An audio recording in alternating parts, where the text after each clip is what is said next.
சங்கமட்டி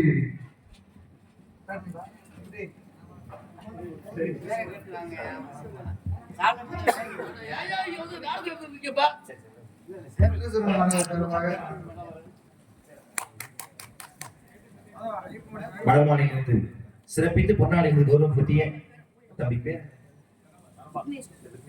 மாநில சிறப்பித்த அன்பு சகோதரர் விக்னேஷ் அவர்களுக்கும் இந்த நல்லதொரு வாய்ப்பினை மாறி விளங்கிய மாபெரும் கிராமமாகிய தாளம்பாடியை சேர்ந்த மாபெரும் கிராமத்தின் பெரியவர்களுக்கும் இந்த விழாவினை நடத்தக்கூடிய அத்தனை உயர்ந்த உள்ளங்களுக்கும் இளைஞர்களுக்கும் தாய்மார்களுக்கும் நாடக கலைஞரையும் நாடக கலைஞர்களையும் வாழ்விக்கக்கூடிய அத்தனை சுற்றுவட்டார நாடக ரசிகர்களுக்குமே என் சார்பாக நான் சார்ந்த கலைக்கும் சார்பாக மனமார்ந்த நன்றியை தெரிவித்து மிகப்பெரிய ஒரு நன்றி தாளம்பாடி கிராமத்திற்கு. அதுபோல மிகப்பெரிய ஒரு நன்றி கண் தாளம்பாடி கவுண்டம்பட்டி சார்ந்த எனது உடனுறவாத அத்தனை அன்பு சகோதரர்களுக்குமே. ஏன்னா ரசிகர்களாக இருந்து ஒரு கலையுமே அழகு பெறாது என்றார்கள். அதுபோல நாங்கள் சிறு வயதிலிருந்து அந்த காலத்திலிருந்து இன்று வரை என் மீது மாறாத அன்பும் இங்க மட்டுமல்ல எங்க சென்றால் அவங்கெல்லாம் வந்து என்னை வாழ்த்தி வரவேற்கக்கூடிய எனது உயிரின மேலான உடன்பிறப்புகள் தாளம்பாடி கவுண்டம்பட்டி சார்ந்த அத்தனை மரியாதைக்குரிய அன்பு சகோதரர்களுக்கும் உறவினர்களின் சார்பாக நான் சார்ந்த கலைக்கும் சார்பாக இந்த மாபெரும் மேடையை மனமார்ந்து நன்றியை மனதான உறுத்தலை கொண்டு கலைப்பணி தொடர்கிறேன். நன்றி, வணக்கம்.